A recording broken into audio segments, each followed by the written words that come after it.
BMS आल्यानंतर म्हणजे प्रत्येकाला एक डाऊट असतो की आपलं संस्कृत नव्हतं, तर मग आपल्याला श्लोक पाठ करायला जमेल का? पण ते मी एक सांगतो, आता फर्स्ट इयरला माझं पण मी जेव्हा इथं आलो ना तेव्हा माझं पण संस्कृत नव्हतं, पण इतका काही फरक पडत नाही की आपलं संस्कृत असतं किंवा नसतं.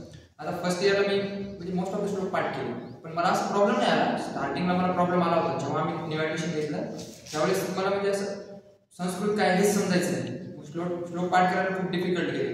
मग मी पहिल्यांदा दिवसात एकच श्लोक पाठ करायचा, नंतर मग जसं जसं ग्रीप येत गेली तशानंतर दिवसात 2 श्लोक 3 श्लोक, आता मग किती पण श्लोक पाठ होऊ शकतात.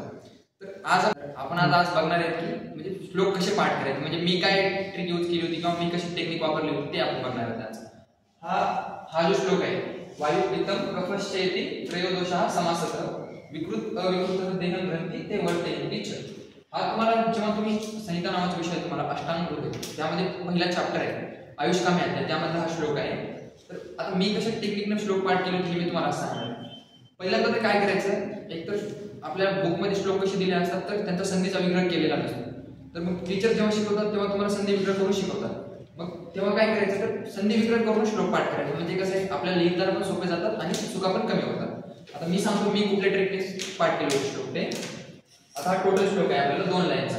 पहिल्यांदा काय करायचं, आता वायू प्रीतम कफश्चेति इथपर्यंत काय करायचं, त्याचा एक स्टॉप येतात. म्हणजे इथपर्यंत मी कसं केलं होतं, तर वायू प्रीतम कफश्चेति हे लाईन मी 4-5 वेळेस बोलायचं. वायू प्रीतम कफश्चेति, वायू प्रीतम कफश्चेति, वायू प्रीतम कफश्चेति. त्यानंतर काय करायचं, हा राहिला पाठ पहिल्या लाईनचा त्रयोदशः समासतः, त्रयोदशः समासतः, त्रयोदशः समासतः. मग काय करायचं, जोपर्यंत आपल्याला ग्रीप येत नाही तोपर्यंत होल लाईन बोलायची 5-6 वेळेस 10 वेळेस, जितके पण रिपिटेशन तुम्हाला पॉसिबल आहे. म्हणजे कसं, वायू प्रीतम कफश्चेति त्रयोदशः समासतः, वायू प्रीतम कफश्चेति त्रयोदशः समासतः. आता first line same second line मध्ये आधी 2 पाठ करायचे, विकृत अविकृत देहं ग्रंथी इथपर्यंत आणि ते वर्तयन्ति च. मग असंच बोलायचं, विकृत अविकृत देहं ग्रंथी, विकृत अविकृत देहं ग्रंथी, विकृत अविकृत देहं ग्रंथी. त्यानंतर इथे जेव्हा आपल्याला ग्रीप असेल त्यानंतर मग ते वर्तयन्ति च, ते वर्तयन्ति च, ते वर्तयन्ति च. परत मग काय करायचं, दोन्ही एक पूर्ण होल लाईन बोलायची, विकृत अविकृत देहं ग्रंथी ते वर्तयन्ति च, विकृत अविकृत देहं ग्रंथी ते वर्तयन्ति च. आणि जेव्हा आपल्या दोन्ही पण लाईन होतील ना त्यावेळी पुन्हा कंप्लीट श्लोक बोलायचं, वायू प्रीतम कफश्चेति त्रयोदशः समासतः, विकृत अविकृत देहं ग्रंथी ते वर्तयन्ति च. सेम पॅटर्न मध्ये जोपर्यंत आपल्याला ते श्लोक असं वाटत नाही की आपण पूर्ण ग्रीप असली श्लोकवर, तोपर्यंत आपण श्लोक कंटिन्यू रिपीट मध्ये बोलत राहायचं.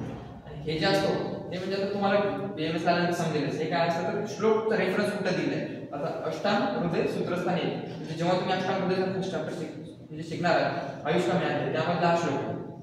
थँक्यू.